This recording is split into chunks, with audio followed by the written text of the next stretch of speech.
President Trump holding a private dinner with cryptocurrency investors who bought his meme coin. MacKenzie Sigalos joins us now with more. Tell us, what'd they serve? Halibut. Just for the halibut they did? And filet mignon and a salad. But people were underwhelmed by the food. Wow, that's great. Was it halibut and the filet mignon, or was it either or? Either or. Oh, it wasn't a good. Surf. Wow. Wasn't a got surf details here. For the amount of money that it cost, it should have been $1.8 million on average. Should have been surf and turf. You should have had with butter. So, yes, the average attendee at that dinner paying $1.8 million to attend, according to blockchain firm Nansen, to secure one of those just 220 highly coveted seats to sit down with the president for a private dinner in Virginia. Now, among those in the room, former NBA star Lamar Odom, Sandy Carter of Web3 firm Unstoppable Domains, and the #1 token holder, Justin Sun, a Chinese-born crypto mogul being sued by the SEC, who holds more than $20 million worth of those Trump meme tokens. But for an event billed as the most exclusive invitation in the world, many guests left disappointed. Trump arrived by helicopter, gave brief remarks backing a U.S. Bitcoin reserve, and left without taking questions, photos, or promising anything new to the crypto industry. Now, outside, about 100 protesters held signs that read crypto corruption and Trump is a traitor. Senator Jeff Merkley joined them. He and Senate Minority Leader Chuck Schumer are backing the End Crypto Corruption Act.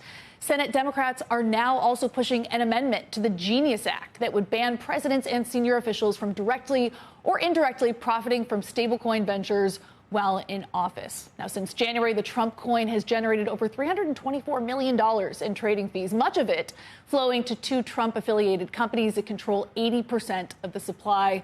The coin plunged 6% as the event began, signaling a wave of sell-offs. The White House, meanwhile, insisting that Trump is not enriching himself, only acting, they say, in the best interests of the American public. And it's not a stable coin.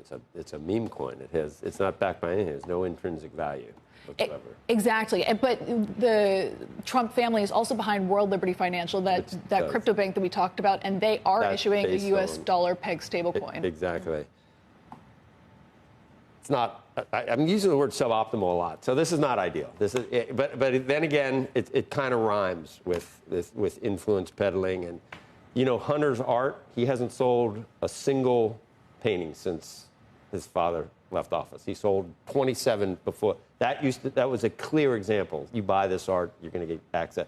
Then I remember the Clinton Foundation, which Hillary was going to be president, so everyone was giving money for access eventually. So it's not identical. I know it's not the same thing, and it's suboptimal. It kind of smells to high heaven. I'm not saying it doesn't. So I'm trying to diffuse any pushback. Do you have a better word than suboptimal for what this is? It is worse than suboptimal. I think. Look, as you know, I have lots of issues with how the foundation worked and all of those things. That money was not going to their. I didn't know you had lots of issues. I've said it on the show a million times. But that money was not going to their pockets. Kind of was. Not in that same. Kind of private jets and salaries. And did Haiti get anything when it was all said and done? I believe they did. Okay, not enough. We can debate that, but okay, the art. Okay, let's go. Let's forget that. Let's go back to Hunter's art. The Hunter's art. I'm with you on Hunter's art. You are. How about that? You and I on Hunter's art. Did you sell you don't have it anymore. That was a. No, Hunter. I don't know. Is the art any good? It was. I don't think. Is any art any good? That's a better question. I mean, Trump has his own NFT collection, and that kind of goes to this larger narrative. That was the same deal. That there is this crypto empire that the family is behind. And in terms of the incentive structures, World Liberty Financial, that crypto bank, 75% of proceeds flow to Trump-related organizations. The Trump meme token, 75% of revenue.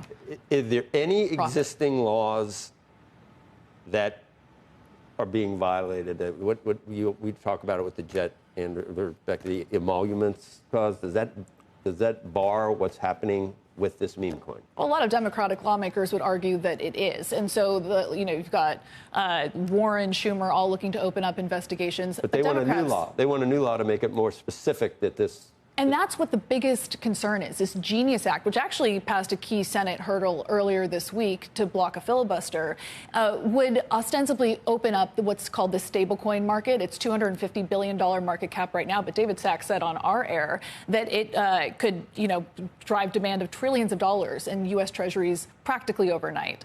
And the reason why the White House and our White House crypto and AI czar is so bullish on stablecoins is because they describe it as this faster and cheaper payment system that essentially is great publicity for the U.S. dollar around the world. Right. And might take the baton if we lose foreign investments into treasuries. You might make up for some of that with this. And that's where the blowback to this Genius Act is coming in, because this Trump-affiliated U.S. dollar peg stablecoin, USD1, we've already seen an Emirati state fund, MGX, pledge $2 billion in that token to Binance, which was the crypto exchange settling with the U.S. government for $4.3 billion over AML violations.